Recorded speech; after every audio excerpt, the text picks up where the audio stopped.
A priori, tout était là pour que ça marche. Un projet immobilier simple, une bonne intention, une petite commune, les ingrédients parfaits en somme. Et pourtant, cette histoire s'est transformée en un fiasco total qui a duré 7 ans, avec des conflits, un procès et un vrai gouffre financier. Alors la question c'est, comment ont-on pu en arriver là? C'est ce qu'on va décortiquer ensemble. Alors voilà, tout part de là. De cette maison au 18 rue de la Libération à Mont-Saint-Jean. À la base, elle devait être un atout pour le village, vous voyez? Mais au final, elle est devenue le symbole d'une saga interminable, coûteuse et franchement épuisante. Allez, on va plonger dans ce dossier pour comprendre comment un projet qui s'annonçait si bien a pu dérailler à ce point. La question, elle est vraiment là. Comment est-ce qu'une initiative locale, qui partait d'un bon sentiment pour le bien commun, a pu virer au cauchemar financier et humain? Pour avoir la réponse, il faut revenir au tout début de l'histoire. On attaque donc avec la première partie, le plan ambitieux.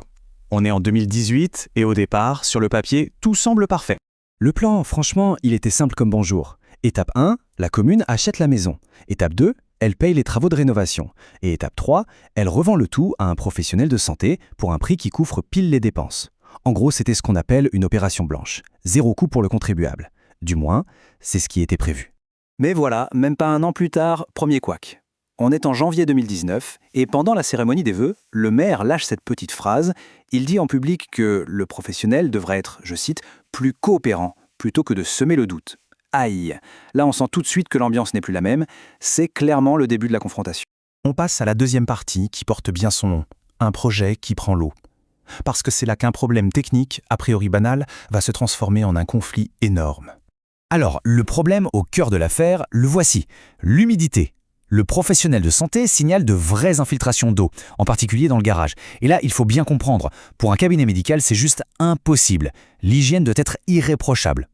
Du coup, ce problème d'humidité rend le bâtiment totalement inutilisable pour lui. Et c'est vraiment à ce moment-là que tout dérape. D'un côté, on a le professionnel qui dit « Attention, il y a un vrai problème technique ». Et de l'autre, la municipalité qui, au lieu de chercher une solution, balaye ça d'un revers de main en parlant de prétexte. À partir de là, le dialogue est mort. C'est un dialogue de sourds et on bascule dans l'affrontement pur et simple. D'ailleurs, le collectif Mont-Saint-Jean autrement l'analyse très bien. C'est ce manque total de diplomatie qui a mis le feu aux poudres. Ce qui n'était qu'un désaccord technique s'est transformé en une véritable guerre de tranchées. Et la conséquence de tout ça, elle est simple, le professionnel de santé, à bout, a fini par plier bagages et s'installer dans la commune voisine. Et quand le dialogue n'est plus possible, que se passe-t-il? On passe à la troisième partie, la bataille judiciaire. L'affaire atterrit, sans grande surprise, devant les tribunaux. Et là, attention, la municipalité ne fait pas dans la dentelle. Elle sort l'artillerie lourde et réclame des sommes assez folles. Tenez-vous bien, plus de 41 000 € pour des loyers fantômes alors que le local était inutilisable. Plus 5 000 € pour préjudice d'image. Et en plus, elle demande l'expulsion immédiate. C'est plus qu'un procès, c'est une offensive en règle. Sauf que cette stratégie d'attaque va complètement se retourner contre elle. C'est un échec cuisant. Le jugement tombe le 26 septembre 2024 et il est sans pitié comme le montre cette délibération. Le tribunal rejette tout. Absolument toutes les demandes de la municipalité sont balayées. Donc, pour résumer, après des années de procédure, le tribunal met tout le monde à la case départ. Personne ne touche un centime. Résultat des courses, des années de conflits, des milliers d'euros de frais de justice dépensés dans le vent, pour en arriver exactement au même point. Un naufrage, il n'y a pas d'autre mot. Et maintenant, on arrive à la dernière partie, et sans doute la plus douloureuse, l'heure des comptes. Parce qu'après le fiasco judiciaire, il faut bien faire le bilan financier. Et préparez-vous, l'addition est salée. Même après le procès, les problèmes ne s'arrêtent pas. On essaye de sauver les meubles, de reconvertir le bâtiment en garderie, mais ça ne marche pas, le projet est abandonné. La maison est alors classée inoccupée depuis 2 ans. Bref, on est dans une impasse, et la seule porte de sortie qui reste, c'est de vendre. Et là, les chiffres parlent d'eux-mêmes. Faisons le calcul.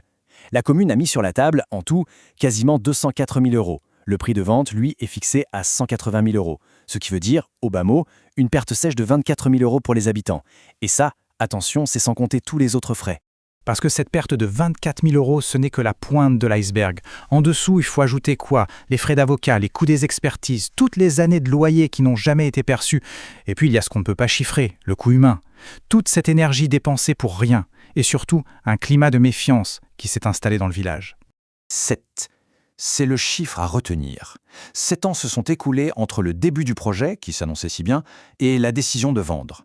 7 ans de blocage complet pour une affaire qui aurait dû être réglée en quelques mois à peine. Ce chiffre, à lui seul, il résume l'ampleur du gâchis.